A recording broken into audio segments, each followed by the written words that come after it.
महाराज देखो बहादुर, अब तो मैं इस प्रेमपुर का राजा मैं हूँ। हमारे ससुर जी पूरे राजपाट हमारे नाम से कर चुके हैं। क्यों नहीं? अब मैं इस राज में जो चाहूंगा वही करूंगा। ठीक है, जो मैं कहूंगा वही हुक्म चलेगा इस राज में। महाराज आज तारीख से आप इस राजपाट को संभालिए। सुनो, मैं राजा हूँ, तू मेरा प्रजा है। प्रजा है नहीं, तुम मुंह लगा रहो। जो मैं कहूंगा वो सारे काम को तुम्हें करना है। जैसी आ गया हो महाराज आपको। एक काम करो, ये जितने जन बनिहार है वो सबको कहो काम धाम में लग जाए। हमारा विचार महाराज ये होता है कि बुढ़वा सब जो है, बूढ़ा सब जो है इसमें हाँ। अब को दरबार उस सकता नहीं है। अब हमारा विचार है इस सबको रिजाइन दीजिए और नौजवान सब पहलवान सबको इसमें भर्ती कीजिए। हाँ ऐसा ही करो। हाँ काम करेगा। ये सब जाता है, जाना चाहिए इसको 7 बजे, जाता है 10 बजे। टाइम से काम नहीं करता है। हाँ हाँ रे मन से आई कमवास पहिया। क्यों नहीं? रे तू ता करई हो न रे कम देखिए प्रेमा पूरा राज के बबुआ रे।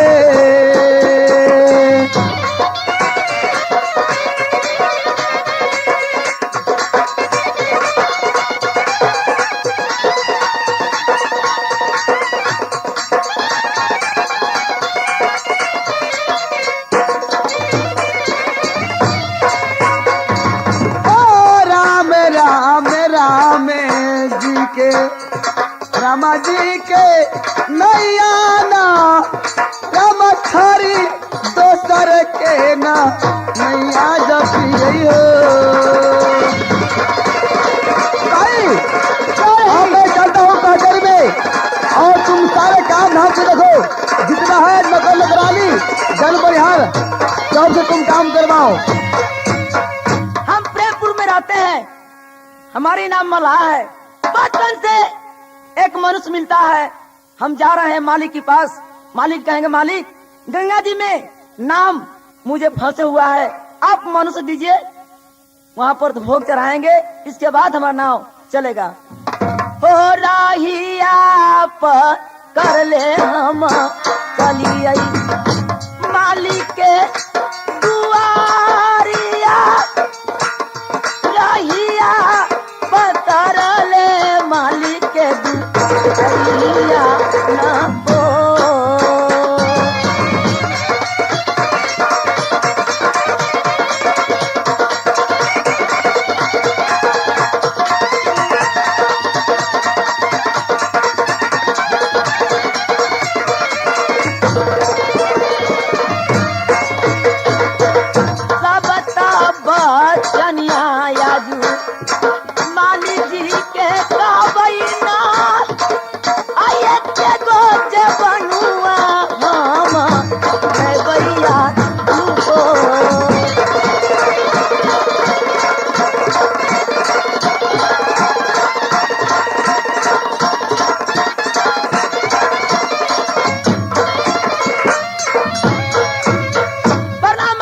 खुश रहो। मालिक बात क्या है? अब 7 दिन से मनुष्य देते हैं हमको चढ़ाने के लिए गंगा जी में, एकदम नाव फंस गया है। आप मनुष्य दीजिए ताकि वहाँ भोग चढ़ाएंगे तो मेरा नाम चालू होगा। ए मल्हार भाई है? हाँ मल्हार भाई। हाँ हो। अरे तुम गंगा पर से छोड़कर आया, बात क्या है? क्या चाहिए तुमको? नाव फंस गया है। नाव फंस गया है? हाँ। तो क्या चाहिए, लेबर उबर चाहिए क्या? न लेबर नहीं चाहिए, मानुष चाहिए भोग चढ़ाने के लिए। भोग चढ़ाने के लिए? हाँ। अरे सिपाही, हाँ इसको साल में एगो बनुआ जरूर देते हैं डेली। ओ साल में एगो बनुआ देते हैं। देखो एक बनुआ आपको जरूर मिलता है। महज राज हमारे रहने किया या राजपाट दमाद को नाव से तमा पत्थर कर कर 8 तारीख से यह राज का मालिक हुआ ये बसंत राजा। उनसे मंगनी करना है, जो कुछ उनसे जाकर मंगनी करे, चाहे राज रखे चाहे राज को धसा दे। मालिक आपका दामाद हुआ है, आज तारीख से मालिक वही हुआ है। वही हुआ है। हमको जाना पड़ेगा आपके दामाद के पास। हाँ हाँ। आप तो ना देंगे? नहीं। अच्छा आप रुकिए, हम जा रहे हैं आपके दामाद के ठीक है, जाइए, मैं मेरा कोई हकीकत नहीं है। हो रही आप कर ले हम चलिए छोटा का आई मालिक के आना रहिया पतर ले आजू करिए न हो।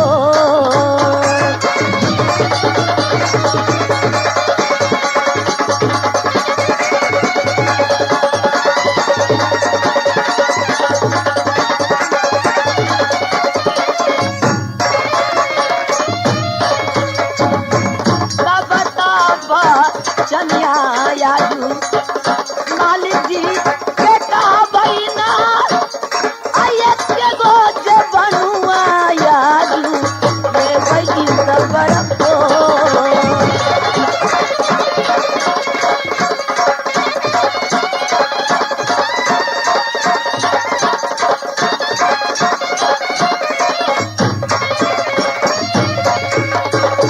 प्रणाम मालिक। खुश रहो, कहो क्या समाचार है? मालिक हम मलाह है, आपको ससुर जी ने सब दिन से एक बनुआ हमको देते हैं। आपको अच्छा। ससुर जी के यहाँ गए हैं, उन्हें कहा है क्या मेरे दामाद के यहाँ चले जाओ, वही देंगे। इसलिए मालिक आप क्या आए, एक बनुआ मुझे दे दीजिए। महाराज की जय हो। जय हो, जय हो, जय हो। महाराज ये मल्हा बोल रहा है कि साल में हमको एक मनुष्य हमको मिलता है। किस लिए? इसको क्या करता है, शायद जन भोग देता है गंगा जी के। अच्छा, यही बनुआ लेने के लिए ये मल्लाह आया है। आया है तो ठीक है, उसे बुला कर लाओ। ए मल्लाह भाई, हाँ भाई। ए जाकर महाराज से सलाह लो। ए माला, हाँ। तू ही है? हाँ तुम्हें क्या चाहिए? हमको एक मानुष चाहिए मानुष? भोग देने के लिए। हाँ सिपाही महाराज ए बताओ, वो जो है छकरिया, अच्छा उसे ला करके इसे हवाले कर दो। ठीक है, वही छकोरिया तो बेहुदा इसमें है, बहुत खतरनाक है ये। ठीक जाओ, है। जाओ। ए छकोरिया, और छकोरिया को ए स्वामी के हाथ में हवाले कर दो। ए छकोरिया, बात है क्या है सिपाही? चलो हमारे महाराज, एक नया महाराज हमारा भर्ती हुए हैं, चलो उनको सामने, तुमको बुलाहट है। क्या नया महाराज हाँ, भर्ती हुआ है? इस महाराज का नाम क्या है? इससे तुमको क्या मतलब है? मैं वही पूछना चाहता हूँ सिपाही। उसका नाम बसंत है। क्या? बसंत राजा। बसंत? हाँ, नहीं, यह बसंत नहीं हो सकता है, क्योंकि बसंत मेरा भाई है और इस पृथ्वी पर शीत और बसंत ये मैं दो भाई हूँ। इस समय बसंत जिस समय वो मर गया हुआ था और मैं उसे बरगद के नीचे लाश लेकर के धा करके मैंने ये प्रेमपुर शहर में आया था एक कफन को लिए। जब तक मुझे यहाँ से लेकर के गया, वहां से मेरा भाई को वो बाघ खा गया, ये शेर खा गया, कहाँ पर वो लाश समाप्त हो चुका। मैं यहाँ से गया तो कोई पता नहीं, वो राजा ने मुझे पकड़ करके यहाँ ले आया, फिर बसंत आ कहाँ से गया? नहीं, ऐसा नहीं हो सकता सिपाही, नहीं हो सकता है। ए बकबक क्या करता है, चलो हमारे महाराज के सामने। ठीक है सिपाही, चलो जब तुम कह रहे हो तो चल चलो।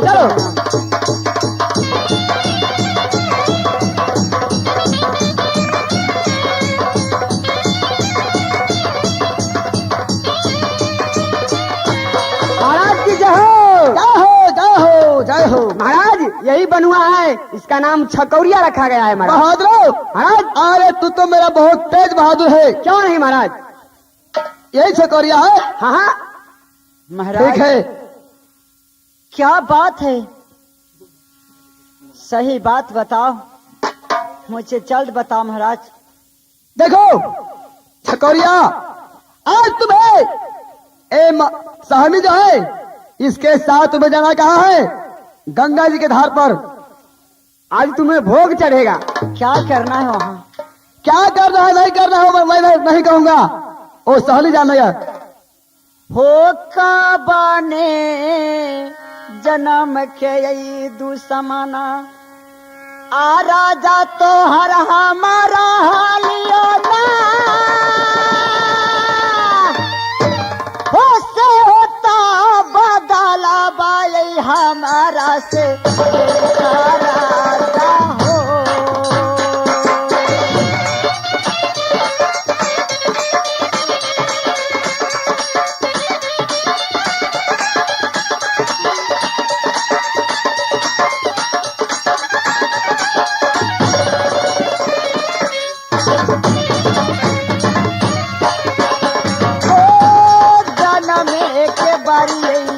भैया हम या भागला ना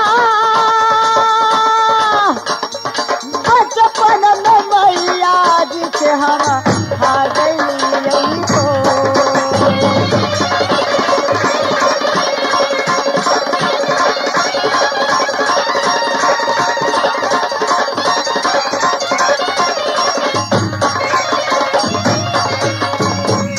छोकरिया बात क्या है मला सुनो। भाई? 7 दिन से मुझे मिलता है एक मानुष गंगा जी के धार पर भोग देने के लिए। तुमको कानने और रोने से काम नहीं चलेगा। देखो मला भाई, हमरे साथ तुम चलो, तुमको वहाँ गंगा जी के धार पर भोग देंगे। इसके बाद मेरा नाम चालू होगा। चलो मेरे साथ। ये मुझे जान के छोड़ दो मला भाई, मेरे जान के छोड़ दो। जान के छोड़ दो। हाँ मला हम भाई। कैसे छोड़ेंगे? साल में एगो बनगा गंगा जी के धार पर मैं भोग चढ़ाता हूँ। हो गोरा तो रलगियो मलहा भैया आहो पैया तोरा परियो ना हो दसो ने ओ जोरी कारिए पारा नामुआ ना हो। ताल में ता बनुआ हमारा मालिक जी दे दे छलना। चल बहुआ गंगा जी के धार पर बहुआ रे।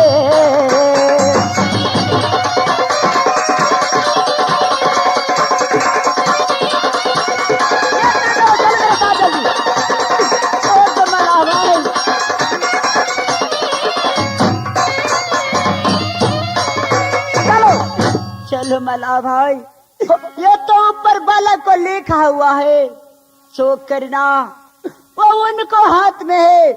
हम कुछ भी करेंगे, बाकी ऊपर वाला का इच्छा जो भी होगा वही होगा। तुमको काने और रोने से काम नहीं चलेगा। मेरे साथ चलो। हो राहिया पर कर ले हम चलिए गंगा जी के धार पर ना राहिया पकड़ ले गंगा जी के धार पर ना हो।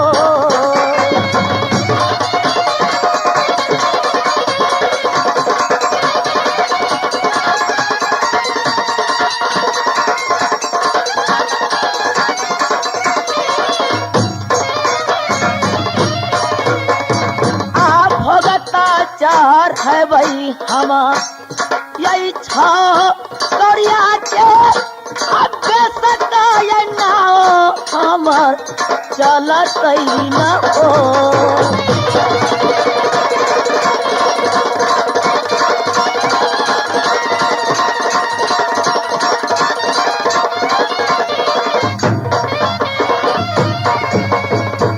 छोकरिया बात क्या है मला यही भाई? गंगा जी के धार है। तुम तैयार हो जाओ। सब पैर बेर उठ चुका है। तुमको ये भोग मैं दूंगा। बताओ हे गंगा माई का, जब तुमने बलि चढ़ाते हो तो तुम्हारा नाव चलता है। हाँ अगर सीधे नाम चल जाएगा तो मेरा जान के तुम छोड़ दोगे। सुनो, रेआम खाने से मतलब है कि पैर गलने से मतलब है। जब फांसी नहीं देंगे, मेरा नाम चलने लगा, तो तुमको फांसी हम क्यों देंगे? ठीक है, तो मुझे आधा घंटा के लिए मोहलत दीजिए। मैं इस नाव का चला कर देखूंगा, अगर नहीं चलेगा तो उसको बाद मुझे बलि चढ़ा देना। भागेगा ना यहाँ से? नहीं भागेंगे अच्छा भाई। तुम जाओ। हे भगवान, जिस समय में मेरी माँ मर रहा था तो मेरा माँ लक्ष्मणिया बोला, जो बेटा से जब तुम्हें कोई गाढ़ विपद पड़ेगा तो गंगा मेरी बहन पाए। तुम उस गंगा से जो भी दुख होगा उसको सुनाना। इस समय गंगा को मैंने माँ कह करके पुकारता हूँ। अगर माँ लक्ष्मीनिया का बहन पा होगा तो मुझे जरूर पहचानेगा। हे कहा गेला आई किए हे भेला आ गंगा हमर मैया ना हे जल्दी दर्शन दे बबुआ जाबा सीता के गंगा मैया रे।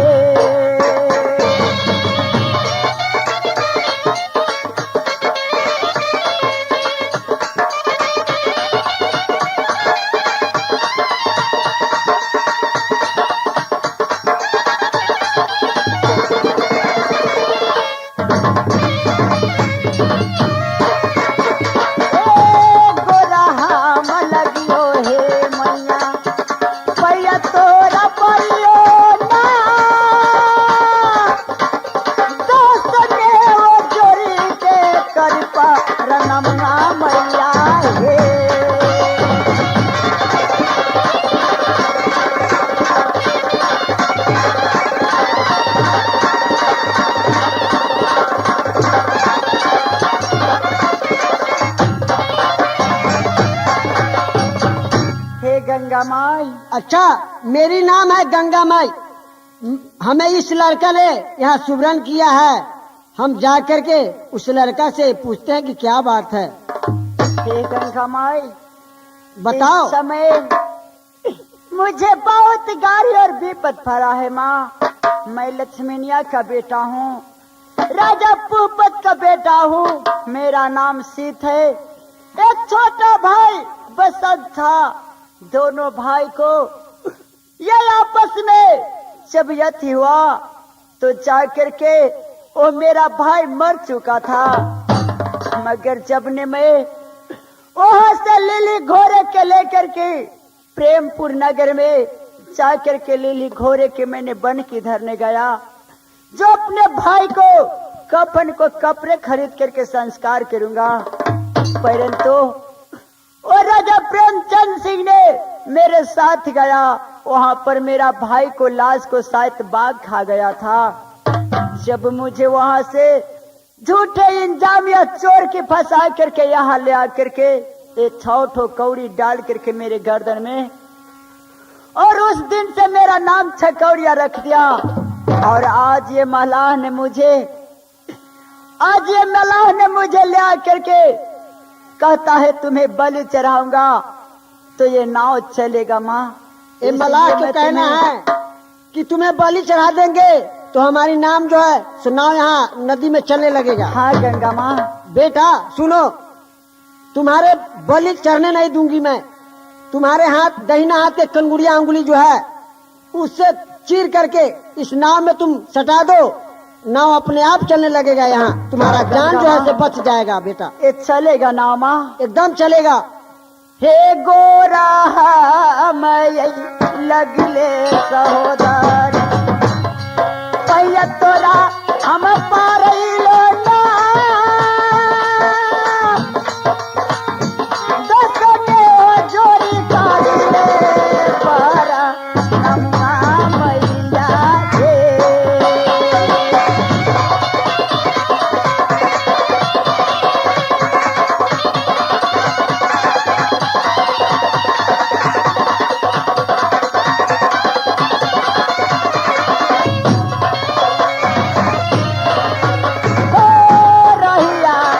कर ले चलिए भैया यही मलाह बाता जाके अपन जाना माबा चाहे भाई भैया हो।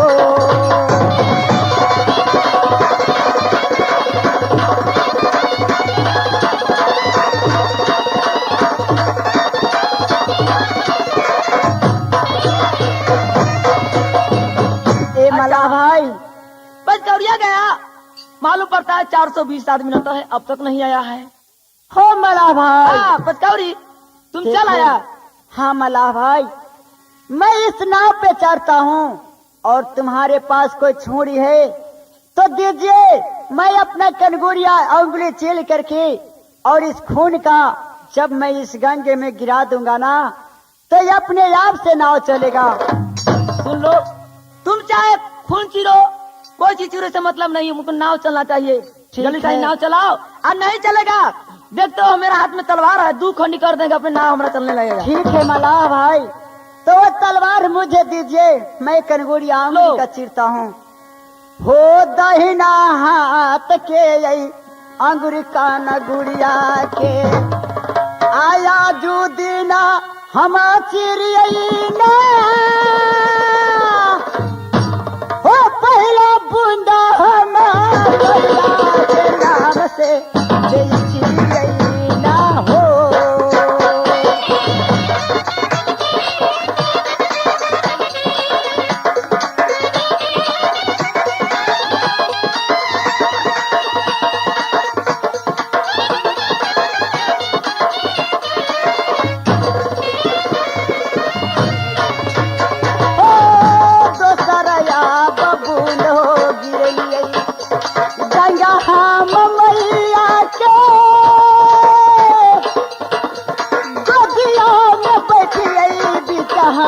नैया में भैया हो चलो ना भैया, चलने लगा।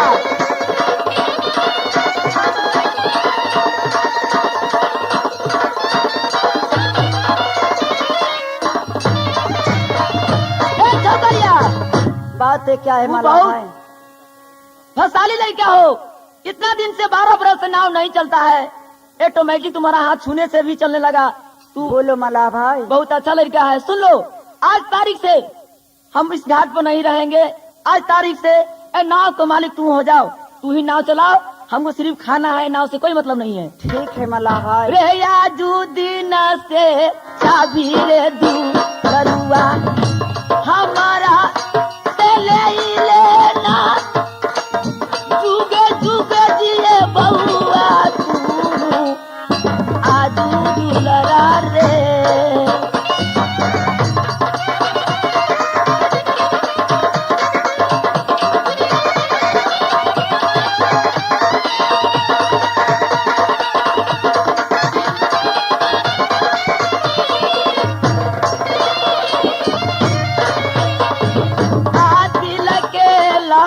सवा दुलरुआ पूरा रभे गेलई दिल के लाला सवा पूरा भेलैया रे। मार लो भैया, हाय तो मार लो भैया, हाय तो गंगा मैया, हाय तो जोर लगा दो, हाय तो।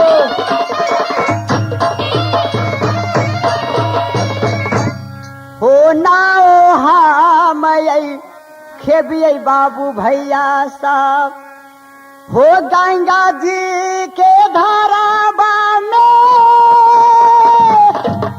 हो मन से नाया बाटे भैया छोड़ा था गौरिया ना हो।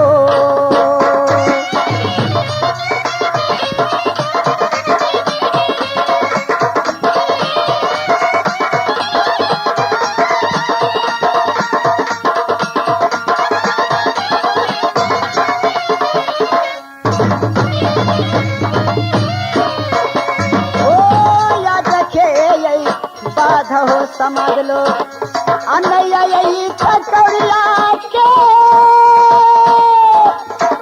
मन से ना उठे बैले गैया जी के धारावा में हो।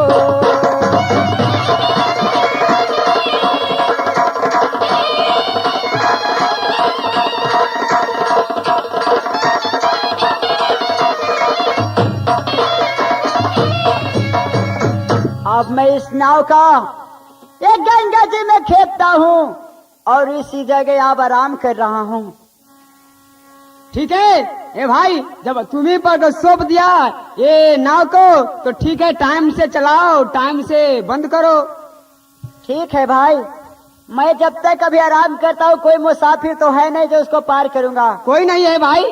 ठीक है चलो बैठते हैं इस जगह, तो कोई ये- ना कोई तयबे करेगा। तो यहाँ उससे पर- पैसा लेंगे तब तो नदी पार करेंगे। ठीक है महाराज, चले आप आराम कीजिए, चले हम कुछ पहरा करते हैं। कर लीजिए, हाँ गाइए कुछ। गा लेते यहाँ पर। हो चाचा दुनिया के चाल बिगड़ल जाता, हो चाचा दुनिया के चाल बिगड़ल जाता, हो चाचा।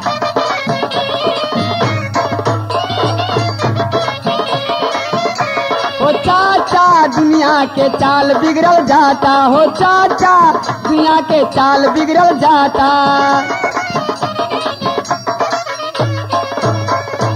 आजकल के हीरो बेला बाटम सियाता, आजकल के हीरो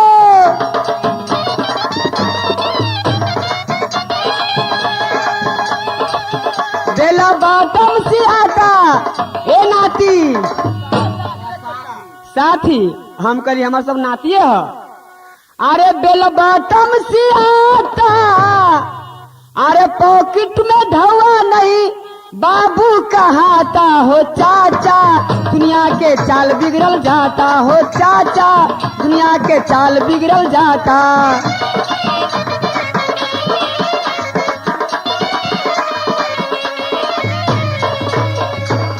तब क्या होता है, अब लड़की की कहानी सुनिए।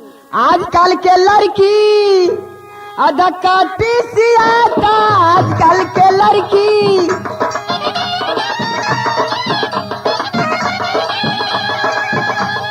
घिउ चप चप घिउ चप चप घिउ चप चप घिउ चप चप घिउ चप चप घिउ। हमर गेलौ तोरा में तोहर गेलौ गोरा में, हमर गेलौ तोरा में तोहर गेलौ गोरा में। आजकल के लड़की अरे हिप्पी कटाता, आजकल के लड़की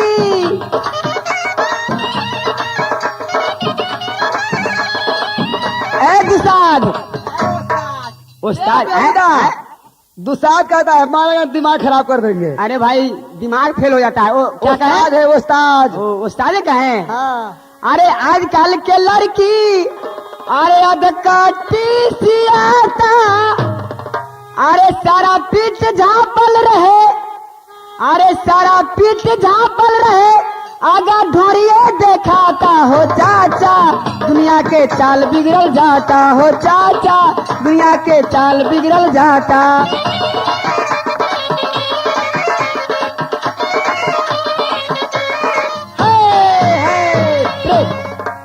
हो हमारे ता नैया जा बल गैया, बल के सरी जे रानी ना, अनित दीन करी आई गंगाया सलाना माना हो।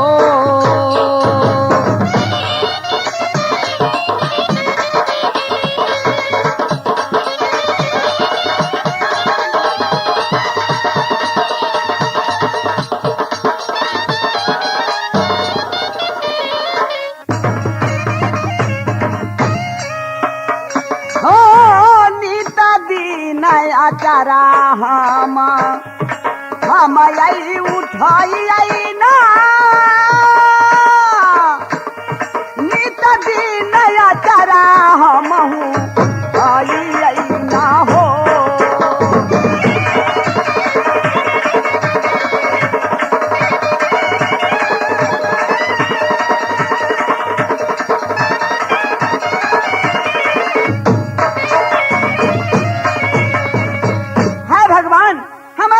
पतलपुरी में हमरा बर दिया सीत सिंह, सास दिया है भगवान रानी लक्ष्मीनिया। हमार उम्र ऐसा ही बढ़त रहे हो, कैसा ना कारमुआ जब हो गेलै ये हुता आई रानिया के, कैसा ना कारमुआ या जुदी ना हो।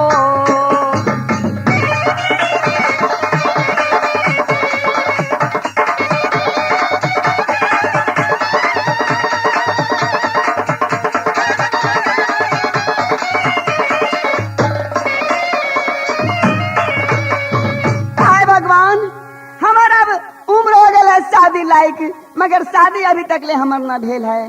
रे भाईबो रे अरे भाईबो रे सुतले रहबे, चल मलाह बनल से तब मछली मारबे, नाव खेबे। अरे देखी भाई तो रंग बिरंग के लड़की सब नहाए थे गंगा जी में, हमने सब सुतले छे। चल हाँ सवेरे हो गए, चल भोर हो चल गया। भैया चल।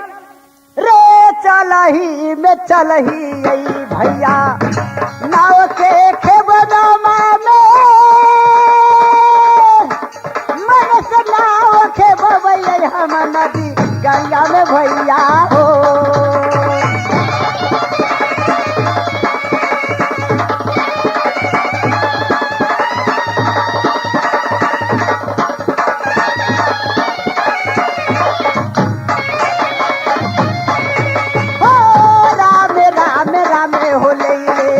राम जी के नैया ना, राम जी न लगई है ना बेरा पारावाना हो।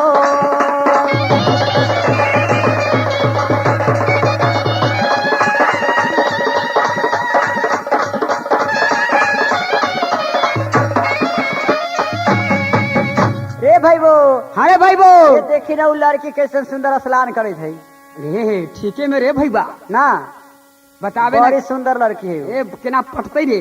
दूर ओकरा काला पटै भी बेगर मतलब के कहीं कह दे तू बाप मतारी के तो मारते मारते हलखोरी छोड़ा देते। हट, कथी कहलती रे। रे भाईबू हाँ एगो बात कही हो, दूगो ने कहे बना के उ लड़की जो समय पर औठा देखा के भगल हुए। तोरा पर। हाँ भाई तोरा पर आशिक बुझा छु रे। तो एकरा एगो काम करू, एकरा बात? खहेरे छी हम, समझ ले। हाँ अकेला में रहे छौ। ताले तू इधर रहे कर आचरा पकड़ के एकरा से पूछी छी जे कहाँ घर हो। हाँ ठीक हो, पूछ। हो रहिया यही पकड़ ले यही छकौया, चल ये ई लड़की लगी हमरा उठाया बाबा तन के समाज सब हो।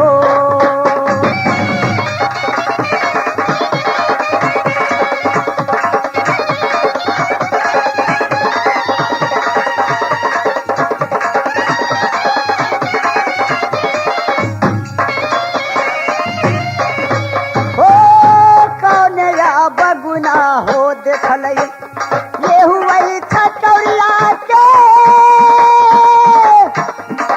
लगी उठा हमरा बता के भगल हो।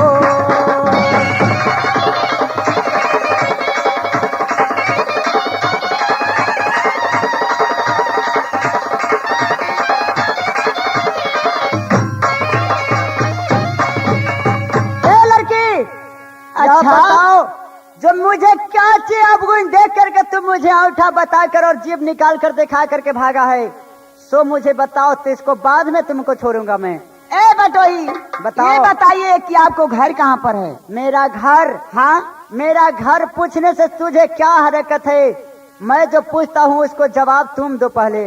नहीं नहीं, ये बताइए पहले, आपको घर बताइए अपना, तब मैं ना ठेकान कहूँगी। देखो लड़की, मेरा घर की हाल जब सुनोगे ना तो तुम्हारा दिमाग पागल हो जाएगा, क्योंकि मेरा घर का बहुत लंबा कहानी है। ओ ये तो नौबड़िया नहीं है, हमें बुझा रही है कि कोई ये रजवाड़ा है, इसलिए मुझसे बात करने के लिए आए हैं। देखो लड़की, जब तुम मेरा घर ही पूछ रहे हो, हाँ तो मेरा घर राज हसनापुर शहर में है। क्या हसनापुर में आपको घर है? हाँ, मेरे पिताजी का नाम राजा भूपत सिंह था, मेरा माँ को नाम रानी लक्ष्मीनिया था। हाय भगवान, मेरा 2 भाई का भैयारी था। जिस समय एक सिर और एक बसंत, जो बसंत भाई का नाम में जब मुझे जवानों पे आता है तो एक करेज फाड़ कर और जी चाहता है जो मैं अपने आत्मा को इस गंगे में कूद कर जान दे दूं। तो हाय बसंत की हाय बसंत।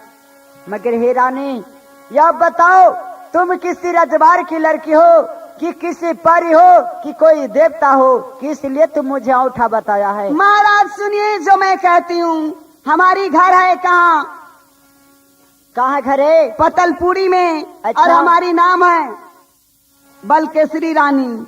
और हो तोरे लागी असरा हो बलमुआ क्या? हम आई लागली आई हो ना आ तोरे लगी बढ़ैली आई लामी लामी बेटिया पियावा हो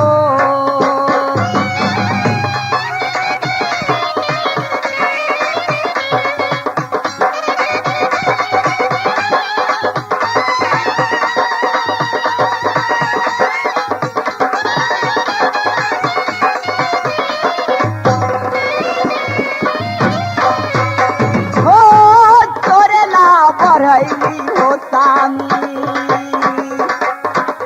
जुलमी जबनिया के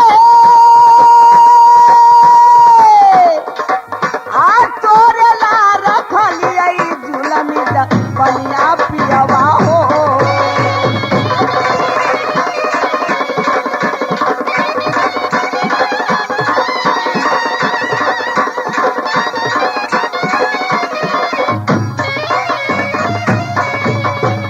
स्वामी जी, क्या बात है? ये तुम मुझे स्वामी स्वामी क्यों पुकार रहे हो? मैं एक राजकुमार लड़का हूँ और मुझे स्वामी क्यों कर रहे हो? मैं तो आसरा लगाई हूँ 12 बरस से कि सिद्ध सिंह से मैं शादी करूंगी। क्या? अब ऐसा कीजिए कि हमें डोला अपना राज में ले चलिए महाराज। ठीक है रानी, मैं किसी का साथ वादा किया हूँ जो नाव ही चलाऊंगा। जब तक वो सहनी भाई नहीं आएगा, जब तक मैं तुम्हें लेकर नहीं जाऊंगा। जब तक तुम मेरे साथ अगर रहना है तो इस नदी गंगा पर रहो और इसी जगह खाना आएगा। हम दोनों आदमी मिलकर खाना खाएंगे। जब वो मल्लाह भाई जो आगे का है अगरियाना, वो जब आएगा मैं उसको सारे सामान संपत्ति को सौंप दूंगा। उसको बाद में यहाँ से जाऊंगा। स्वामी जी, आप रानी। कहते हैं थोड़ा दिल के लिए, आप कहिएगा 2-4 घंटा 12 घंटा 13 घंटा रहने के लिए, तो मैं रहने के लिए तैयार हूँ। इसलिए कि आप मुझे पति देव हो गए हैं। ये चालियऊ में यही चलियऊ हमर रानिया नदिया बा यही गंगा पर है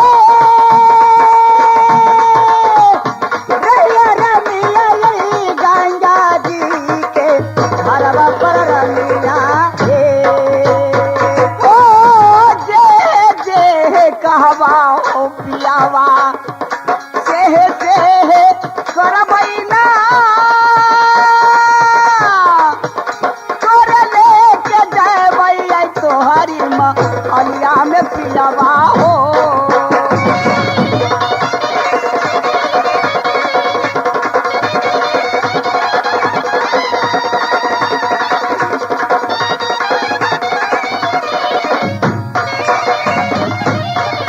हाय भगवान, ये हमें जब पति देव मिल गया तो हमें बहुत भारी एक चीज मिल गया, जिंदगी का सौदा मिल हो गया। बैठैया में यही बैठैया यही सीता तिरिया के आई संगवा में हपता दिन पर भैया हे हमर मलहा भैया हो।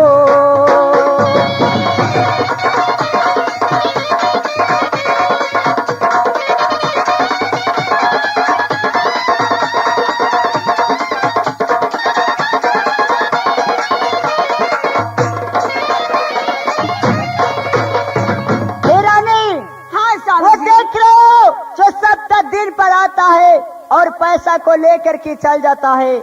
आ ही रहा है आज के बाद। ओ मल्लाह भाई मुझे कहेगा जब तुम चले जाओ तो मैं चल जाऊंगा। स्वामी जी, हाँ, रानी। हमारी बात मानिए। आप क्या रहते हैं गंगा जी के घाट पर मछली मारते हैं मल्लाह को संग में, इससे बढ़िया अच्छा होगा कि चलिए लिया चलिए आप अपना राज देखो रानी, वहाँ पर राज में रहूंगी। पेट ऐसा चीज है जो भी कुछ होता है अच्छा ही होता है। जो भी काम होता है पेट के कारण वो पाप नहीं होता है, समझे कि नहीं। एक पेट जो है सो पापी पेट की सवाल है।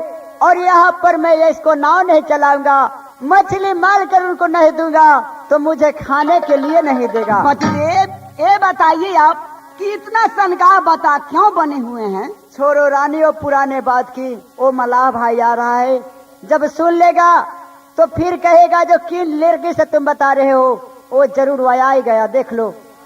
बहुत दिन से इस नाव पर हम रहते हैं, आज तक ऐसा लड़की के सपना में नहीं देखे। कि कल परसों आया है, देख रहे हैं इसके हाथ में कंगन बना हुआ है। हाय भगवान, इस लड़का लायक ये लड़की नहीं है, इसे शादी हम कर लेते तो बहुत अच्छा बात रहता। सोनता पचकौड़िया कहते हैं, पचकौड़ी बहुत दिन से नाव हम चलाते हैं, मैं तुम काते में रखते हो, बीच धार में ले चलो ताकि बीच धार में के पानी हम पिएंगे। बीच धार में ले जाते हैं पचकौड़िया के, उसी धार में गिरा देंगे, ऐसे शादी हम कर लेंगे। बहुत अच्छा लड़की है। ए पचकौड़ी, बात है क्या है महाराज? सुनो, आज विचार है बीच गंगा जी के धार में तुम हमको ले चलो। ठीक है मलाह भाई, जब आपको यही विचार है तो मैं बीच गंगा जी के धार में जरूर नाव के खेप के ले जाऊंगा। हो बाराता यही सूरत के यही लई, हम आई देखी आई ना शादी करबई, आई तो यही लड़की से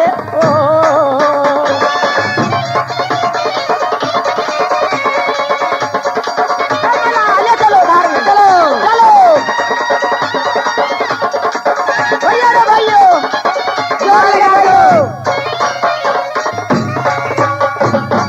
दिल के लाल सवाया जू गंगा जी के आधार में ना पूरा होता ही दिल के यार मनवा न हो।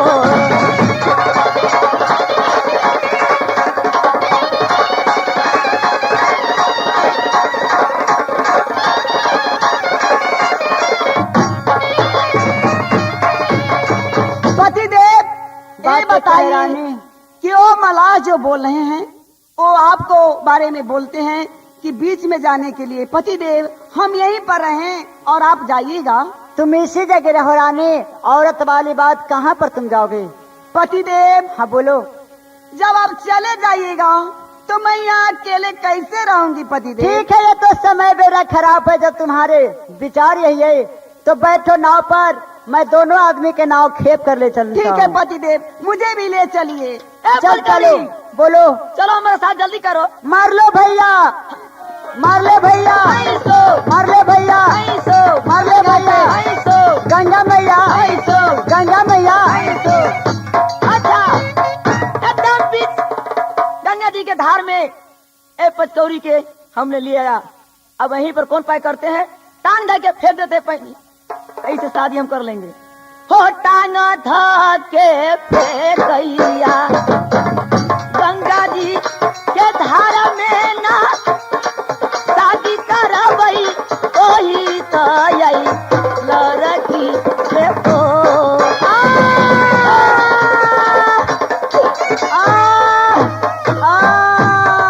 जाओ, अब चले गया दुनिया से पचकौड़िया। अब ईरानी बच के जाएगी कहाँ? हे गंगा माई, जब मैं तुम्हारे पुत्र हूँ तो तुम मुझे अपना गोद में छुपा लो माँ, जल्द छुपाओ माँ, मुझे जल्द छुपाओ माँ, मुझे जल्द छुपाओ। अच्छा, बहुत सुंदर लड़का लड़की है, इसमें प्यार कर लेता बहुत अच्छा होता।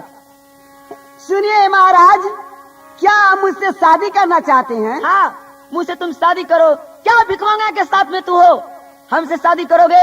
हम राधे महाराजा का लड़का हूँ, मुझे खाने के लिए कोई कमी नहीं है। ए महाराज, हाँ, शादी करने के लिए तो आप कहते हैं। हाँ, ये बताइए कि आपको शादी हुआ है या नहीं हुआ? शादी तो हुआ है, 2-4 धियो पुता है। अच्छा, तुम्हारे साथ मेरा पत्नी नहीं है, इसलिए दिल लग गया है तुम पर, मुझसे शादी कर लो। हमसे आपको पत्नी खराब है क्या? हे तोहारी सूरतिया है रान, हीरा दे में सालैया, तोहारी आई सूरतिया कले जवा सालै रानी रे।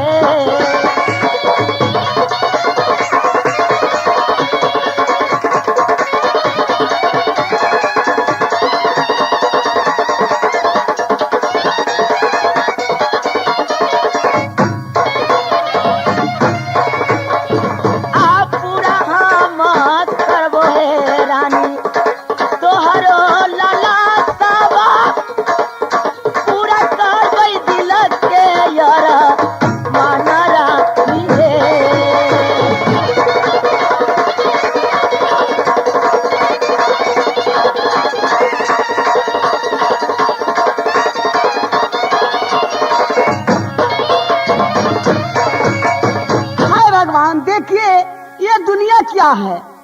किसी लड़की पर किसी लड़का ने आंख मारते हैं, बलजोरी कहते हैं शादी करने के लिए। ठीक है, मैं उनको कहती हूँ कि शादी मैं करूंगी, मैं जो हमारा आप काम कीजिएगा तब। ए मला भाई, क्या बात है? सुनिए, आप शादी करना चाहते एकदम हैं करेंगे। तो ठीक है, आपको पास तो 4 लड़का लड़की हाँ। है और घर वाली भी है। घर वाली भी है।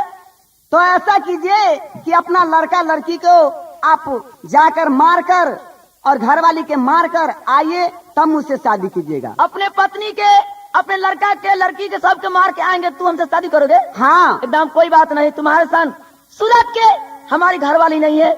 हम हो जबले ना हमारा बाहो माला हवा, एकदम मार देंगे। आय अपना जबा तू लारी का के आता बोले ना आई करबो तबिया भी आवाना हो। तोहरी बचनिया है रानी पूरा मतारा बहिना, तोहरी आई बचनिया पूरा करबै रानी है।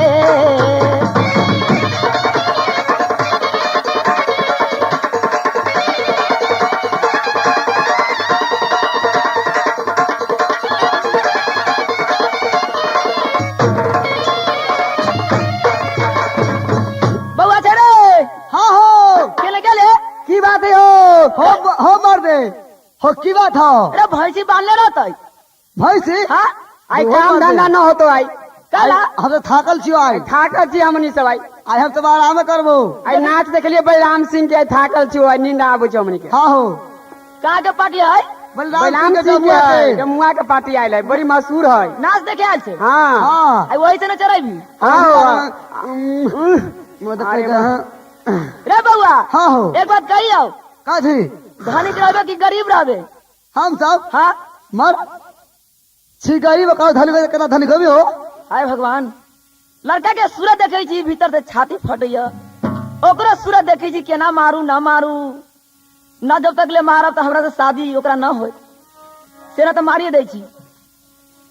हो या अपना यही लइका के आई हमहू जे मारी यही ना चला ना मैं शादी करबई चला। वही तो यही लड़की के हो।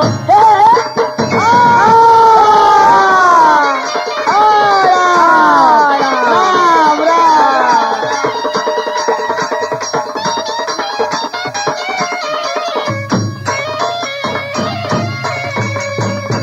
अच्छा, हम लड़का लड़की के सबके तो मार दिली, अब जा रहा जी केसिया के यहाँ, ओकरा से जबरदस्ती शादी करब। हो रहिया पर कर ले हम चलिए, वही तो आईना में ना रहिया यही पकड़ ले, ओही नाव में न ओ।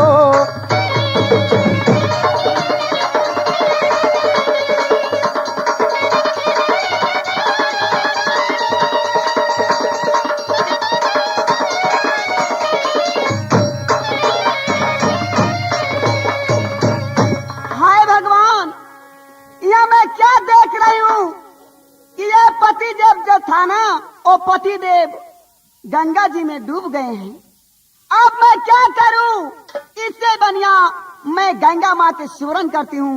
गंगा माँ आवाज अपना पेट में से निकाल कर वो हमें दे देगी। हे गोरा तोरा आई लव यू गंगा मैया हे, आपैया तोरा आई परी आई है ना, आई काला जोरी मैया कारी आई आई कारी नाम ना है।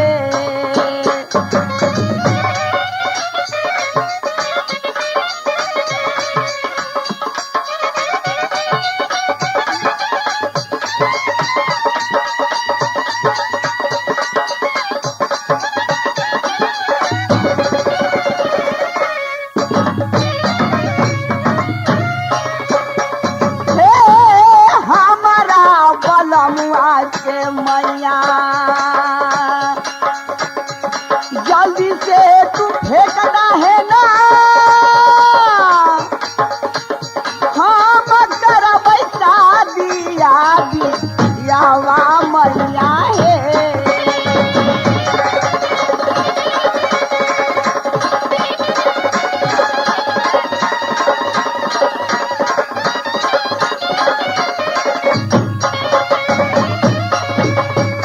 माँ गंगा बेटी हाँ माँ मैं गौर लगती हूँ माँ मैं कहो बेटी, तुम्हें क्या संकट पड़ गया है जो तुम गंगा माँ की पुकार की है? बोलो क्या बात है? हे माँ गंगा कहो बेटी। मुझे पति देव जो है ना आपको बीच गंगा के धार में डूब गए हैं, तो ऐसा करो कि अपना गोद से हमें पति देव के दे दो माँ। ठीक है बेटी, तुम्हारे पति जो गंगा में लाभ लिया है उसे मैं अपने गोद में रखी हूँ। ये लो, 1 2 3, ये लो। सुनो बेटी, ये अपने पति को अपने कलमुड़िया को चीर करके उसे मुख में डाल दो, अपने राम राम करके जी जाएगा। स्वामी जी मुझे तो मर चुके हैं, अब मैं अपना कनगुरी औंरी के चीर कर उसमें अमृत का धारा है, मैं मुंह में डालूंगी तो पति देव जिंदा हो जाएंगे। रानी, स्वामी जी रानी, चलो बेही भागो यहाँ से, चल भागो, चलिए।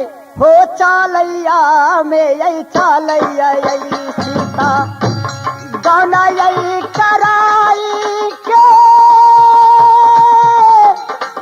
भागल गई हम हसना पुराना गारिया में हो।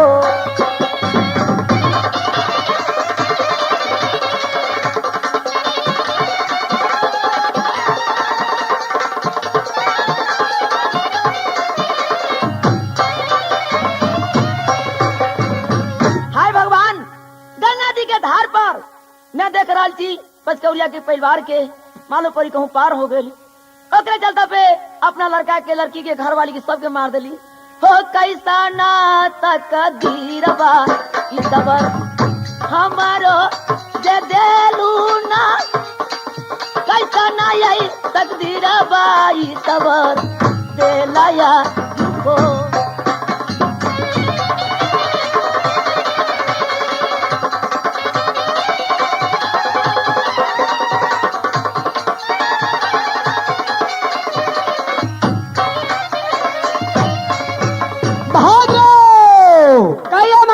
आ गया आपको। देखो बहादुर, आज मेरा दिल में तमन्ना है कि आज मैं जाऊंगा शिकार खेलने के लिए। एक काम करो, तुम तीर धनुष लेकर के तैयार हो जाओ और चलो गंगा में, जंगल में। ठीक है, तैयार हो जाइए। 1 2 3 चलो चलो। महाराज, ये आप कौन शिकार को शिकार खेलते हैं? ये तो एक कौन ऐसे जानवर आपको सामने में गिरा हुआ है? बताओ महाराज, जल्द बताइए। तो इसका नाम क्या है? इसका नाम है सित चिरई। क्या सित चिरई?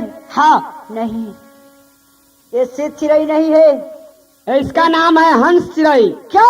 हंस नहीं। हाँ भाई बसंत। बसंत, एक बसंत चिड़ै क्या आप मार दिए महाराज? कितना बर के अन्याय किए हैं। नहीं महाराज, ये अन्याय है। ये चिड़िया आपको क्या बिगाड़े हैं? बोलिए महाराज। अरे हम तो आए शिकार खेलने के लिए, मेरे सामने जो आ गया मैं उसे अपना बाण चला दिया। देखो, ये बसंत नाम का मेरा भाई था, और वो भाई मेरा जब मुझे भाई कहा, जब भैया शीत बहुत प्यास लगा हुआ है, उस समय प्यास के मारे मैंने उसे पानी ढूंढने के लिए बाहर गया। जब तक गांव से आया तो वो मर गया हुआ था, और जब मैंने उसके लाश को कफन लाने के लिए मैंने वो प्रेमपुर में गए थे, वहां भी मेरा ऐसा संस्कार हुआ, तो जा करके मुझे क्या किया, छकौरिया नाम पर गया और जाते ही जाते वही राजा नाया मुझे जाकर के नदी गंगा में बलि देने के लिए 2 मलाह के हाथ हरा दिया। और बसंत जो है सो मेरा भाई है, सीत जो है सो मेरा नाम है। क्या तुम्हारा नाम सीत है? हाँ भैया भैया बोलो। भैया चलो आप भाई। इतने दिन से कहाँ भटकते थे? छोड़ दो भाई, ये भूले हुए कहानी के तुम छोड़ दो, भूले हुए कहानी के छोड़ दो।